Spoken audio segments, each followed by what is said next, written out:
since these guys on TV, they making this crazy amount of money, but it's never like that. It never was like that. So when I fought Ricky Burns in Scotland and won my first title, I come back home and I got to fight Gamboa. And I'm thinking they're going to pay me like $1 million. Yeah. And so I'm like, what? You know, I just fought this dude. I just went over there. And you remember what the purse was? It was like 500,000 for champion. Yeah. So I was just like, okay, you know, because that's the type of person that I am. I believe in myself. I am very sorry for Terence's actions. His actions led to the WBC decide something. Terence Crawford just did the unthinkable. He's gone to war with the most powerful sanctioning body in boxing, and he's doing it in a courtroom. Crawford has officially filed a $50 million lawsuit against the WBC, accusing them of corruption, favoritism, and outright financial exploitation.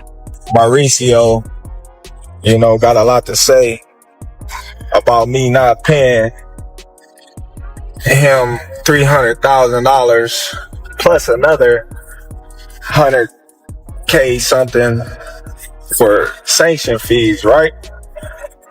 They ain't gonna tell me. I ain't even apologize. Like, who the fuck you think I am?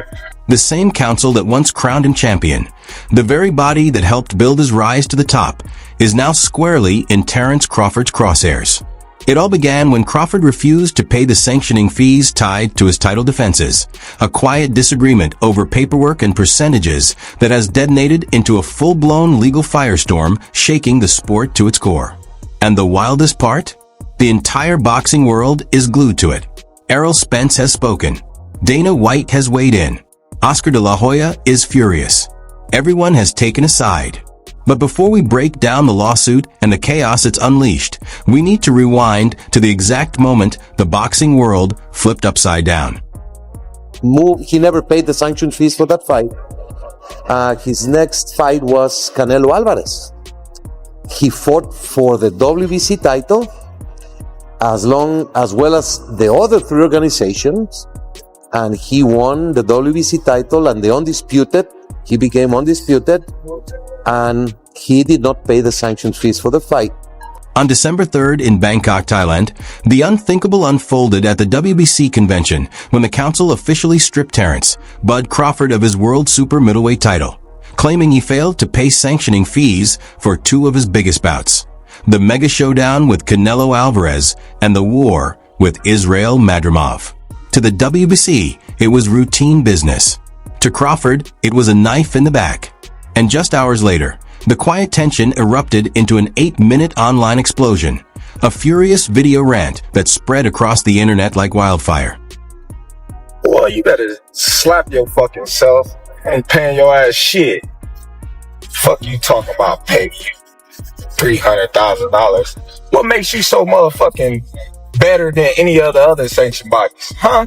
His words were scorched earth. Crawford unloaded on the WBC, saying they could keep their green belt because the real belt, the ring title, is free, and accusing them of trying to squeeze more money out of him than any other sanctioning body. Take the belt, he snapped, dismissing their iconic strap as nothing more than a trophy. It wasn't just a rant, it was a full-blown rebellion. Answer that question. What makes you better than the WBO, the IBF, or the WBA? Everybody accepted what I was giving them. But you, the WBC, think that you better than everybody, don't you? So since you, the WBC, and you got the fucking green belt, which don't mean fucking shit, fucking real belt is the ring belt, which is free, motherfucker. Crawford had just gone nuclear on one of boxing's most powerful organizations, dismissing their iconic belt as worthless.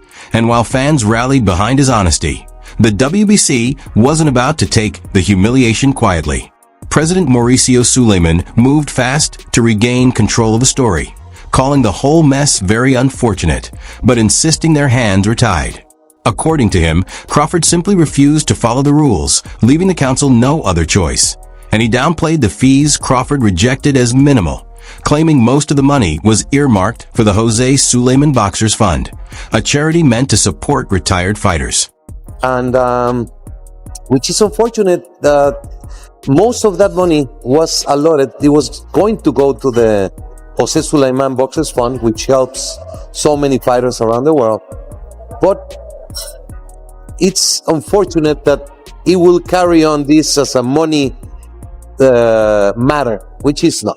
Contrary to what fans think, Sulaimán insisted the fee wasn't some flat 3% cash grab, claiming the WBC adjusts their rates, and that of the $300,000 Crawford refused to pay, a massive $225,000 was supposedly destined for the charity fund, with only $75,000 covering staff and operations.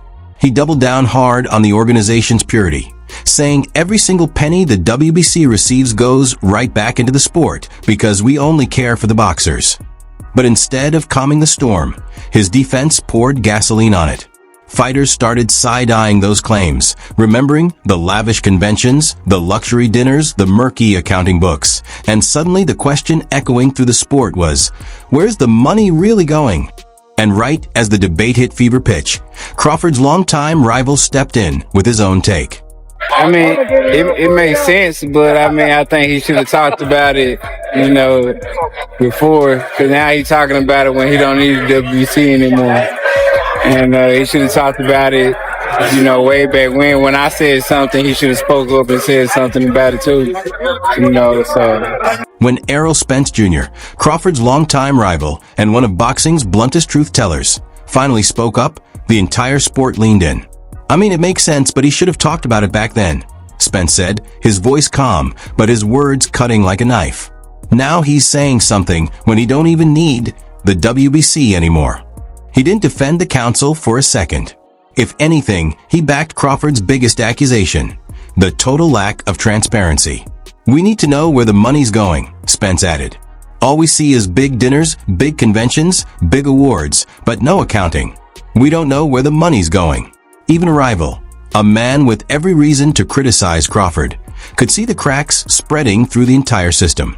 We definitely see, there need to be some account of where's the money going, because, we don't know. Is it going to, because all we see is like them having, big dinners at fights and big dinners fights and, they have big, what's the things they be throwing? Big annual conventions and things like that. So, it should be accounting of where the money going, like Canelo's huge purse. And then you get 3% of that or whatever y'all agree on. Crawford wasn't just fighting for himself. He was ripping the curtain back on something much bigger. And while Spence offered a measured, almost diplomatic take, the next voice to enter the battlefield was someone who has never been accused of being balanced, Dana White. When the UFC boss opens his mouth about boxing, the entire sport stops and listens, even when it absolutely hates what he has to say. Listen, if you look at how this thing's playing out, first of all, let me say this. I love that all these boxing guys love the Ali Act the way it is now. I want to see how many of them actually stay there and do that version of the Ali Act instead of the add-on that we're going to do. White didn't flinch when the questions came about Crawford getting stripped and the WBC's handling of the fiasco. He went straight for the jugular. You don't need to be a rocket scientist to see what's going on. The guys crying the loudest are the problem. And just in case anyone thought Crawford was being puppeteered, Dana shut that theory down instantly. Nobody told Crawford to say anything. Crawford's his own man doing his own thing, and that's exactly how he feels. You know what I mean? You don't have to be a fucking rocket scientist to see what's going on with all these guys. All these guys that are crying the loudest are the fucking problems. They're the problem, every one of these guys. And, Crawford, nobody told Crawford to say anything. Crawford's his own man doing his own thing, and that's how he feels. And White didn't flinch when the questions came about Crawford getting stripped and the WBC's handling of the fiasco. He went straight for the jugular. You don't need to be a rocket scientist to see what's going on. The guys crying the loudest are the problem. And just in case anyone thought Crawford was being puppeteered, Dana shut that theory down instantly. Nobody told Crawford to say anything.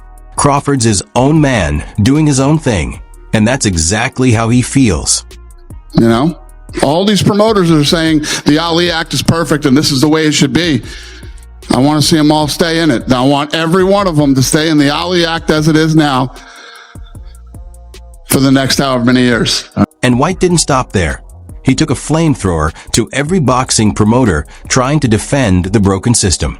All these promoters saying the Ali Act is perfect. I want to see them stay in it. I guarantee you they won't.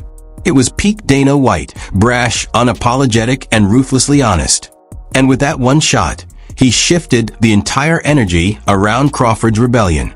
Suddenly, it didn't look like a lone fighter throwing a tantrum.